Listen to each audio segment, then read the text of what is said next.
The process of getting to the place where you have built up enough of a fire inside you to say, I'm not doing this anymore. I'm out. But that is a process, and it can take time to get there. And nobody gets to tell you how fast you move. That is an exercise of your autonomy. In and of itself, you moving toward that place of claiming your humanity and vindicating your humanity.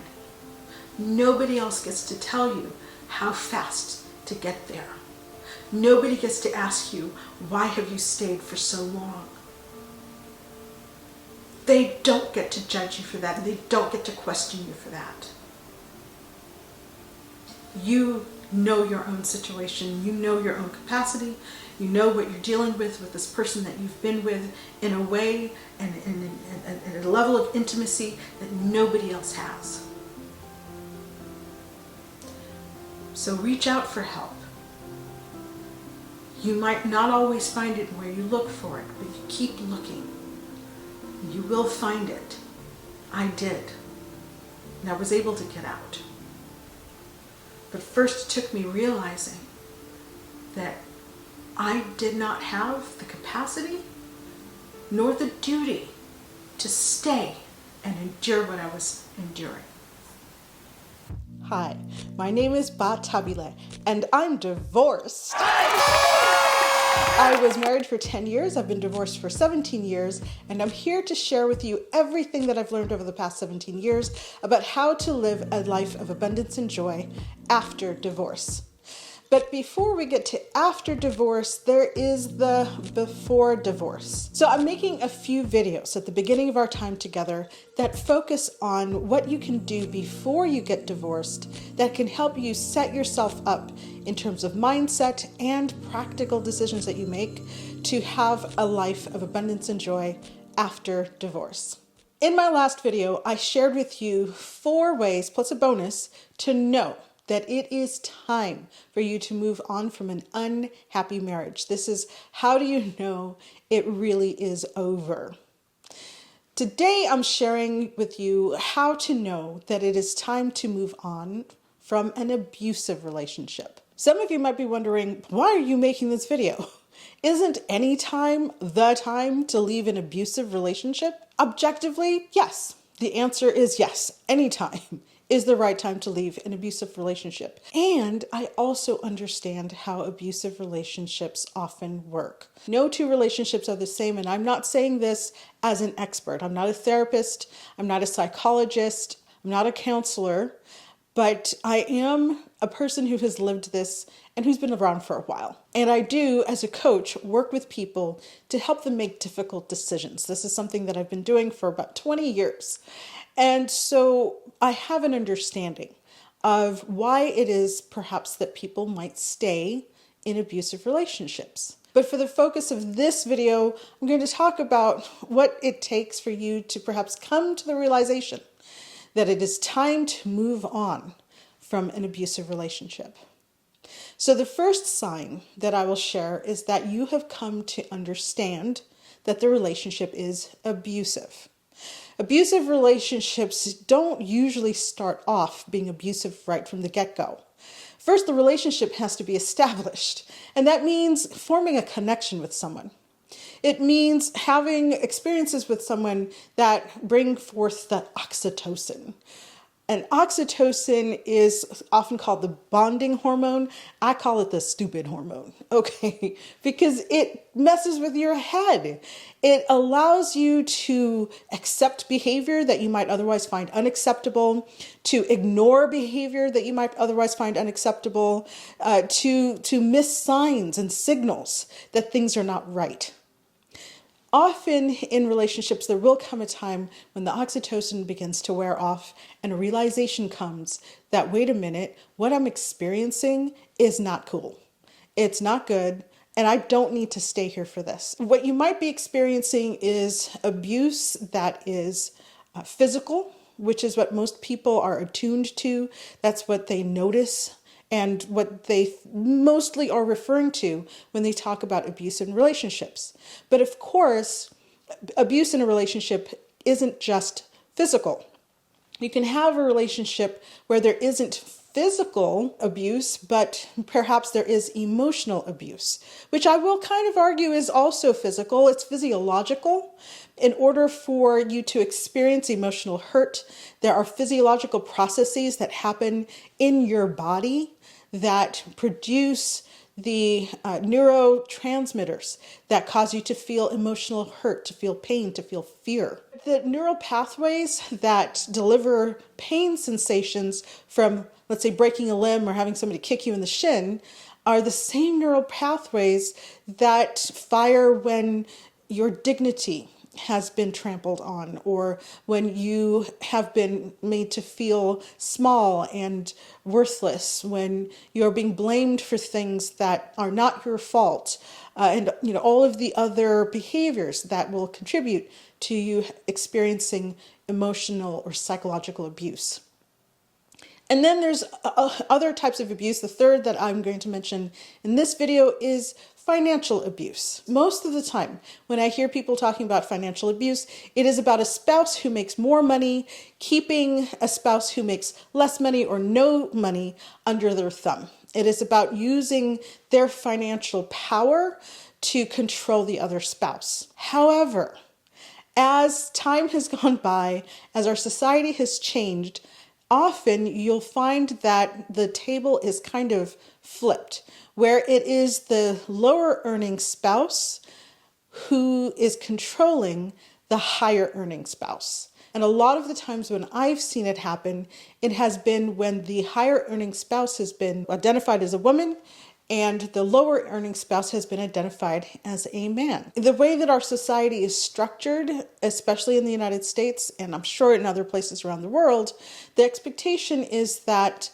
in a heteronormative structure, the husband is going to be the breadwinner, the provider for the family. He's going to make most of the money, and the wife is the one who will be dependent on him financially. But as more and more women are entering into professions where they can earn more money and find themselves perhaps married to somebody who earns less money, then you have more opportunity for the power dynamic to remain the same, even though the person who is controlling the situation is the lower earning spouse in heteronormative structures. As women, we are socialized to submit to our husbands. We are socialized for the husband to be the head of the home, and so he's the decision maker. If you've been socialized in that way, and you have a husband who is perhaps insecure about the fact that he's earning less money, perhaps it makes him feel as though he is diminished in society, that he's not as powerful as a man, then he can perhaps take that out on the wife, who's the higher earning spouse, by making decisions and she feeling a duty to support him in those decisions, yields to those decisions, even though she is the one who's contributing more money into the family. So for example, I know about a friend of mine whose husband decided to take out a credit card and max out the credit card for a down payment on a used Range Rover. I mean, if there's a more horrible decision that I can think of, I don't know. To put the down payment for anything on a credit card is a super unwise decision. And this was a cost that they couldn't afford because he had made a lot of economic decisions, financial decisions that had put them in the hole. So here she is struggling to meet all of the different financial obligations that he has put upon the family. And then he goes and, because he can't get access to the cash for the down payment for the car, takes out a credit card in order to accomplish that. And so further puts the family into the hole financially. So there is that stereotypical situation where the higher earning spouse, who is a man, abuses the lower earning spouse, who is a woman, and that's often how it happens. But it's also important to think about situations wherein you might be the higher earning spouse as a woman, and if you have been socialized to be submissive and to yield to your husband's leadership, and he is not confident in himself and in the fact that it's okay for him to be earning less money. He contributes to the family and to the marriage in other ways. If he hasn't been socialized in that way, then you might find yourself in a situation where you are being abused financially, even though you are the one who's making more money. So now that you have realized and acknowledged that you are in an abusive relationship, the next sign that it is time for you to leave that abusive relationship is that you are feeling trapped and afraid. It could be that you're in an abusive relationship, perhaps it's a financially abusive relationship, but it's one in which you've found ways to cope. And that for whatever reason, your cost-benefit analysis is that even though it's not an ideal situation, it actually is, for whatever reason, more advantageous for you to stay in that relationship. That's fine.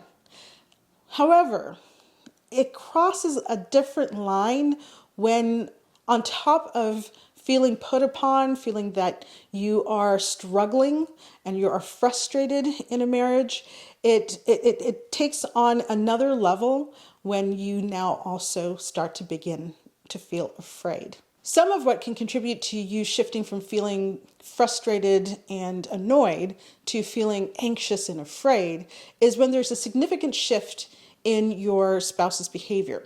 The behavior deteriorates a lot. So, for example, you now see that your husband is beginning to make irrational decisions, like using a credit card to take out the down payment for a used Range Rover. It could be that they are becoming angrier. Their fuse is shorter, that they snap far more quickly than they used to. It could be that you are now seeing them getting physical in the sense of perhaps punching a hole in the wall or yelling in ways that they hadn't before. It might be that when you notice this behavior and suggest perhaps that he ought to reach out for help, he refuses to do so. So he won't go to counseling with you. He won't take counseling for himself. Finally, it can be especially scary when you realize that your spouse is actually just fine with the way things are.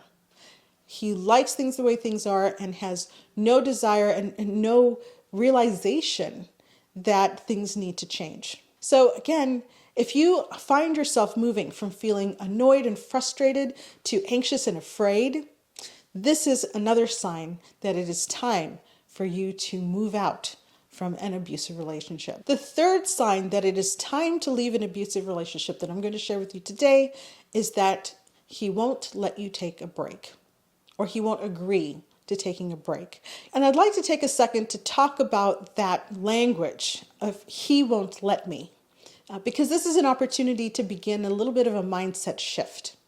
So I want to be sensitive to and recognize that indeed you can be in situations where you have a partner who is controlling you.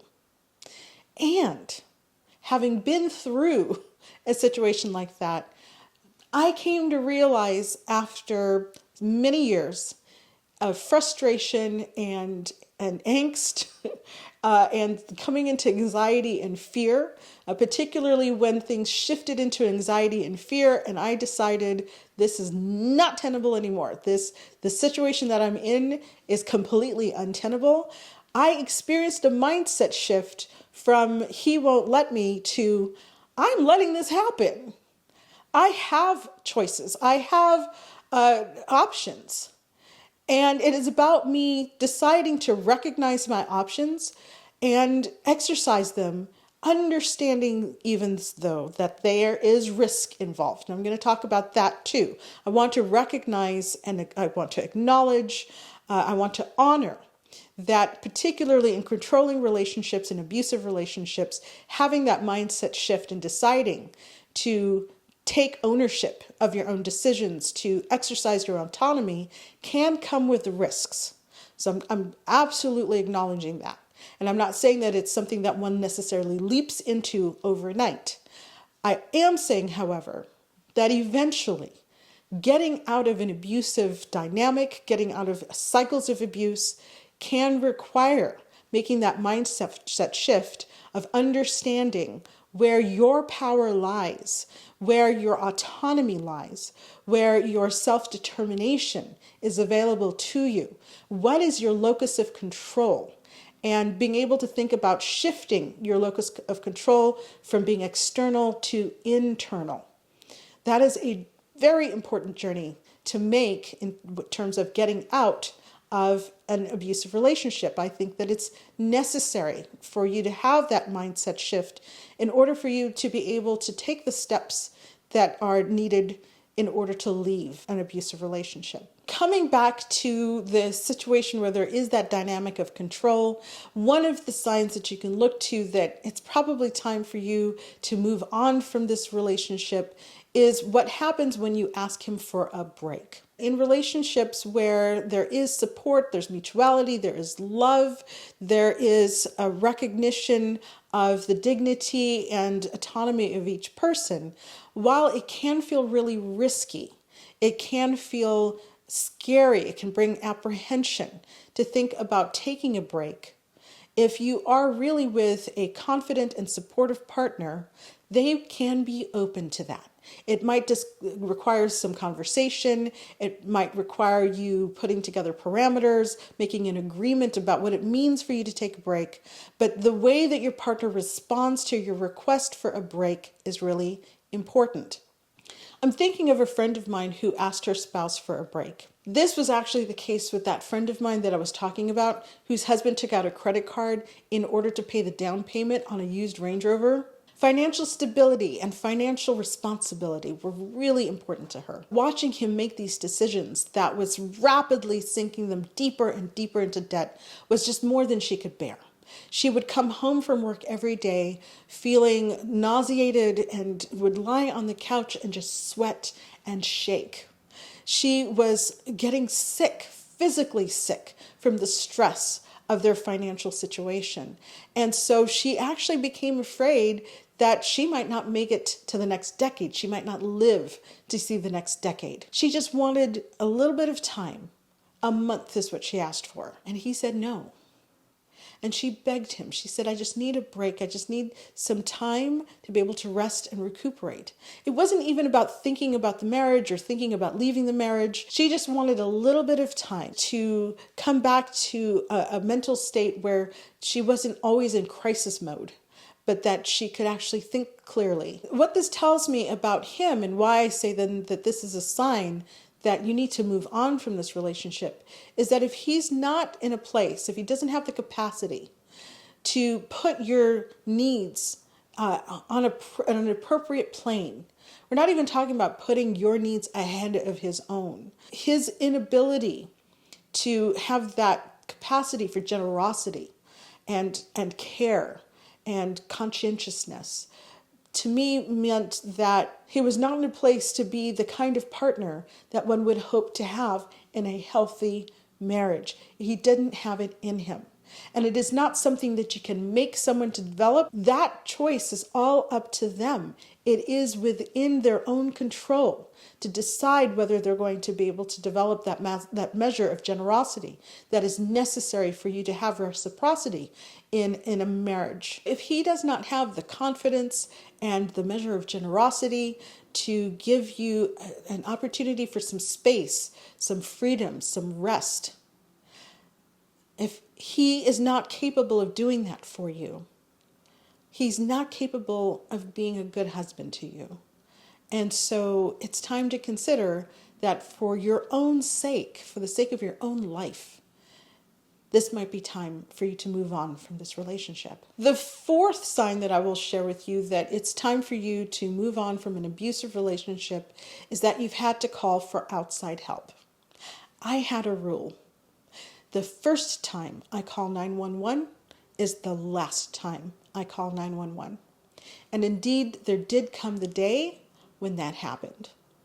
And it was great to have that hard, firm, fast boundary set way in advance so that when it did happen, I didn't have to worry about or have doubts about making a decision that this is time to end this relationship. I knew. So my encouragement for you is that you establish those hard line boundaries where if a line is crossed, if this particular line is crossed, it's done. And it is super important that you are committed to that line. When you allow people to push your boundaries, when you allow people to cross the line and then cross the line again and cross the line again, you are allowing them to control you. And that doesn't need to happen. You have the right and you have the capacity. You do. You have the capacity to enforce your lines. Having a line doesn't mean that the moment he crosses it, you're going to be able to activate your decision. You might need some time to, gather your resources and decide exactly what you're going to do. Although I would encourage you to have done that in advance. And I'll make a video about that, about how to plan your exit if you're going to need to leave. But it is important to know what that line is and then to enforce it. Be ready to enforce your line.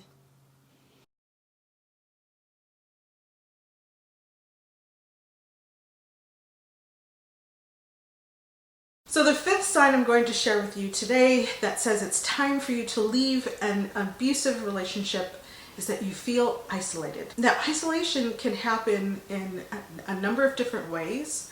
Two that I will share with you are that you've got the typical understanding of isolation. You've been moved away from your friends and family. Perhaps you live at a great distance from them.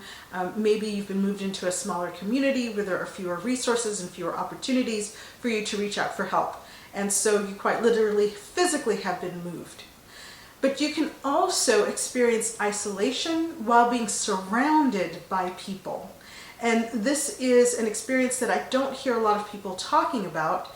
It is one that I experienced, which is that when I reached a point of feeling afraid, when I decided that there was no way that I could see to salvage this relationship and that it actually was becoming dangerous to my well-being, I started trying to reach out to friends to ask them to help me.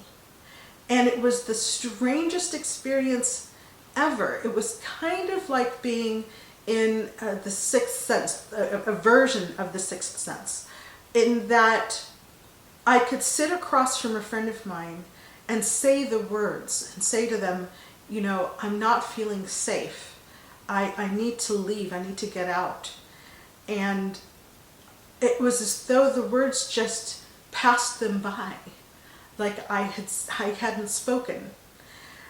I don't know whether it was that they felt overwhelmed or also that they just couldn't believe what I was saying, because one of the, I think, stranger characteristics of abusive relationships is how good they look on the outside.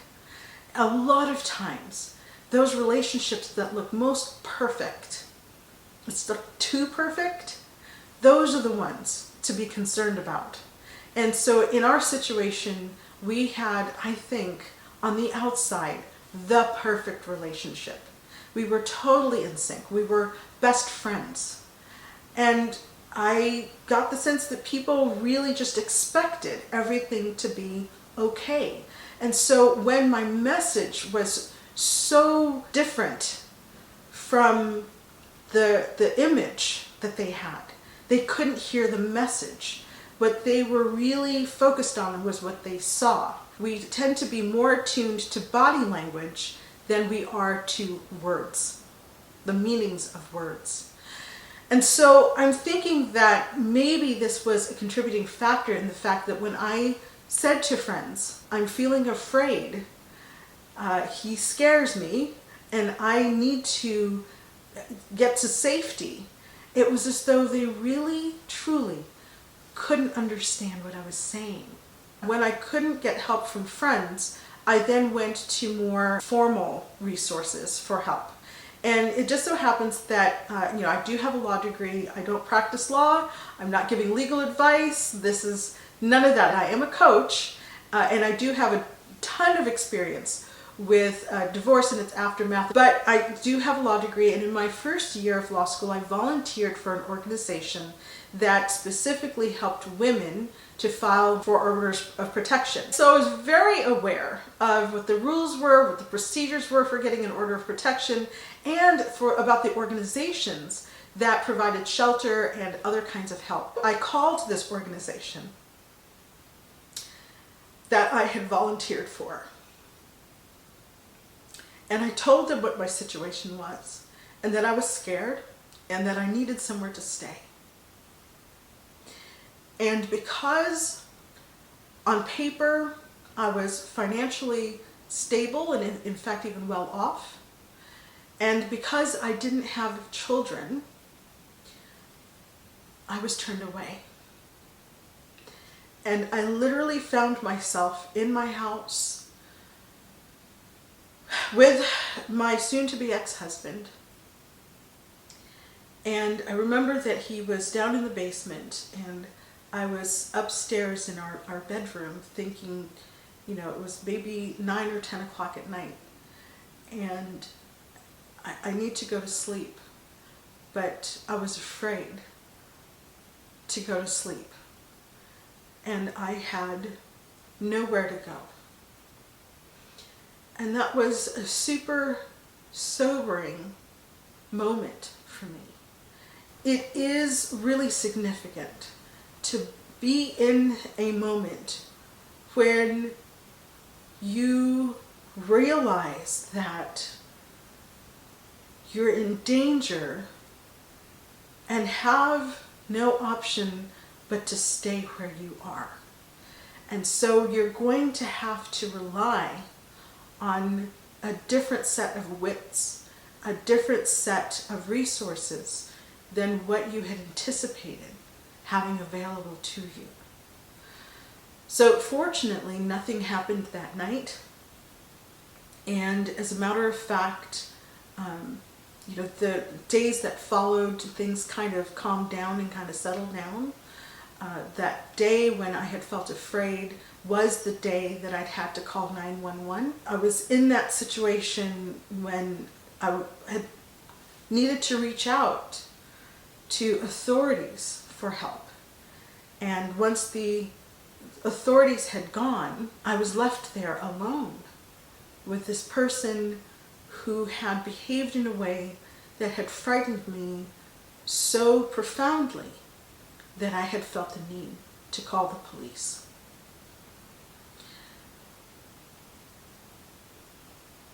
Hundreds of thousands, if not millions of people find themselves in situations like that, when they have had an experience that was so frightening to them that they had to call for help.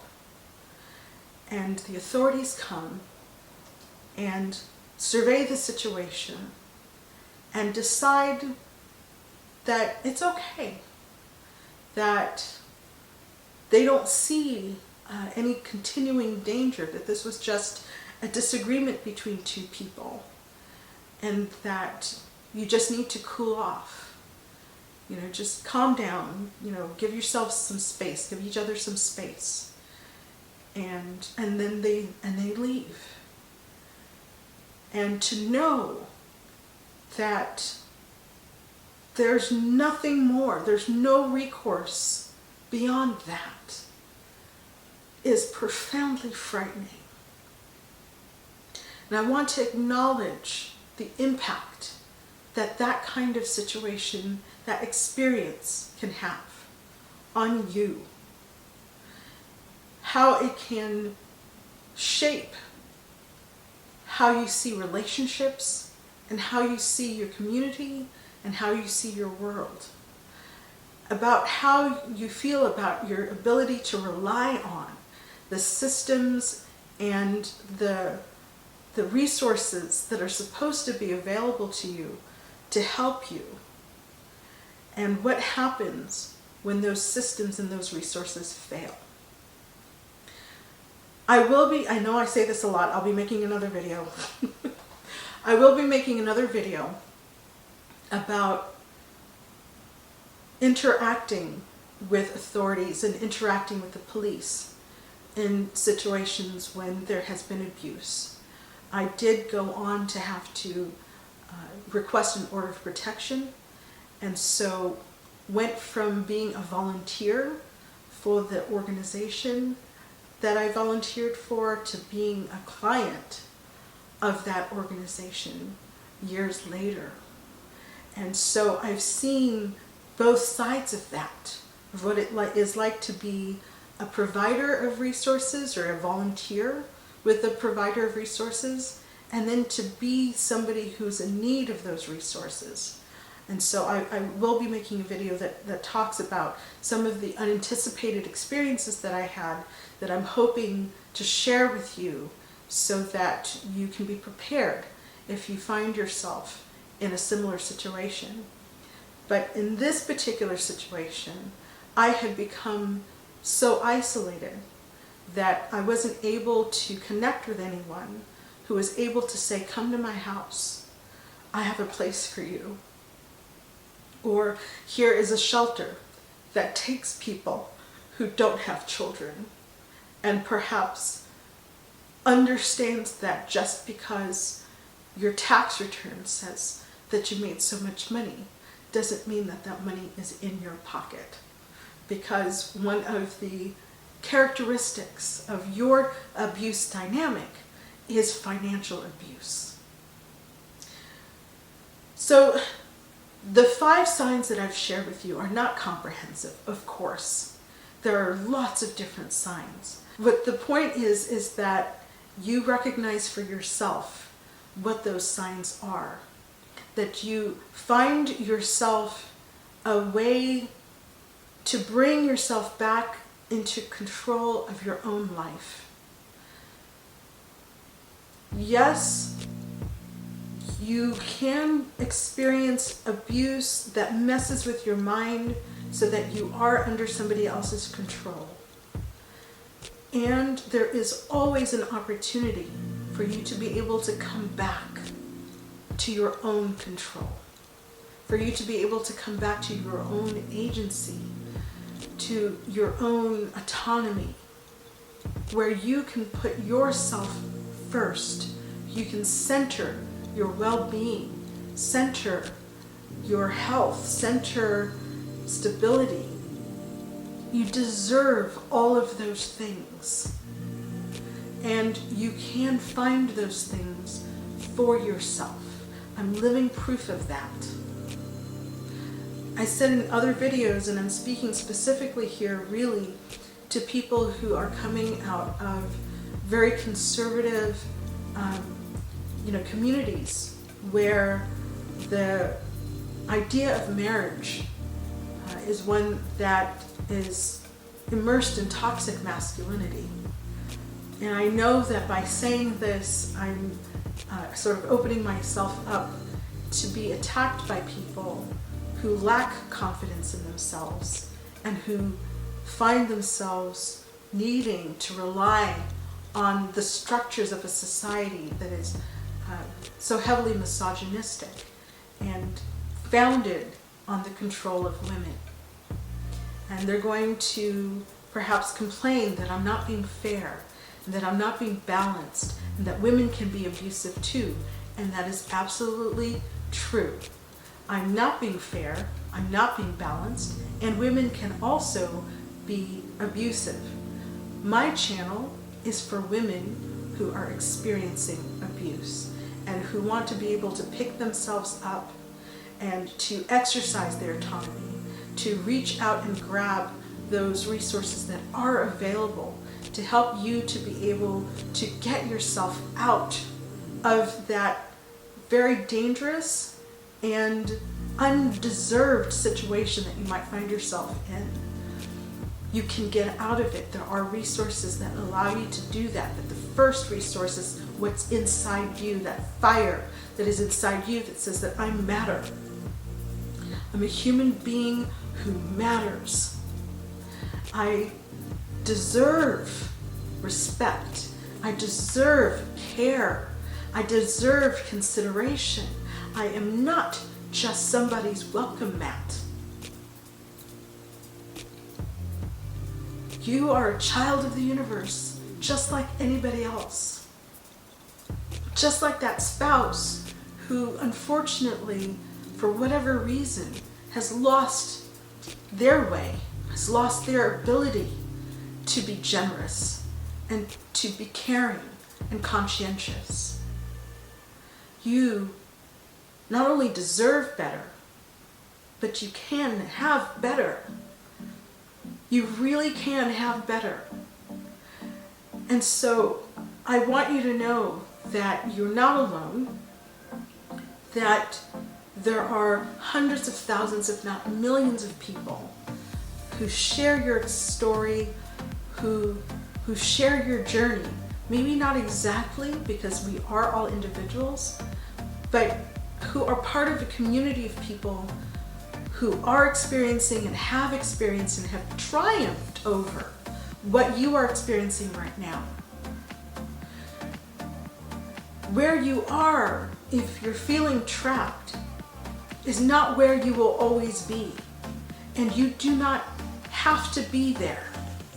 You are not required to sacrifice yourself in that way, where you allow yourself to be debased and abused, where you allow yourself to experience harm. And I'm using that language of allowing oneself, not to victim blame, because I can't. I've been there myself. I stayed in this marriage for 10 years. 10 years. And I found ways to cope and adapt and to cope, until finally one day it occurred to me that I don't have to do this. I actually don't have to do this. I recognize that the process of getting to the place where you have built up enough of a fire inside you to say, I'm not doing this anymore. I'm out. But that is a process, and it can take time to get there. And nobody gets to tell you how fast you move. That is an exercise of your autonomy in and of itself. You moving toward that place of claiming your humanity and vindicating your humanity. Nobody else gets to tell you how fast to get there. Nobody gets to ask you, why have you stayed for so long? They don't get to judge you for that, and they don't get to question you for that. You know your own situation, you know your own capacity, you know what you're dealing with this person that you've been with in a way and at a level of intimacy that nobody else has. So reach out for help. You might not always find it where you look for it, but you keep looking. You will find it. I did. And I was able to get out.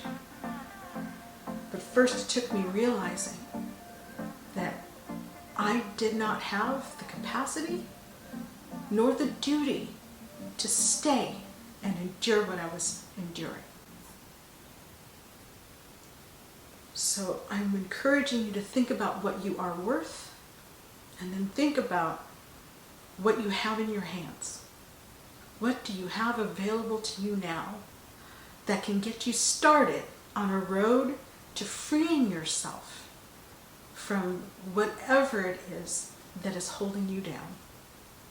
You have the capacity to do that, and I'm hoping in sharing these videos that I can help you, inspire you, and also inform you so that you understand what options might be available and you are able to craft a strategy that works for you. Thank you so much for watching this video. I hope that you have found value in it. If you liked this video, please give it a thumbs up, subscribe to my channel, and ding the bell so that you're always notified when I post new content. I hope that whatever your circumstances, you're able to have the best day possible. And understand that there is life beyond whatever you're experiencing right now. And you are in a position where you can begin to design that life of abundance and joy after you get through whatever challenges you're having right now. It does require a mindset shift. It starts with that. And that can happen for you, and it happens internally. And it might happen slowly, and it might take time, but it can happen for you. So whatever is happening in your day to day, I hope that fire is sparked within you and begins to grow so that you have that power that can move you forward into your life of abundance and joy. I'll see you in the next video. Take care. Bye-bye.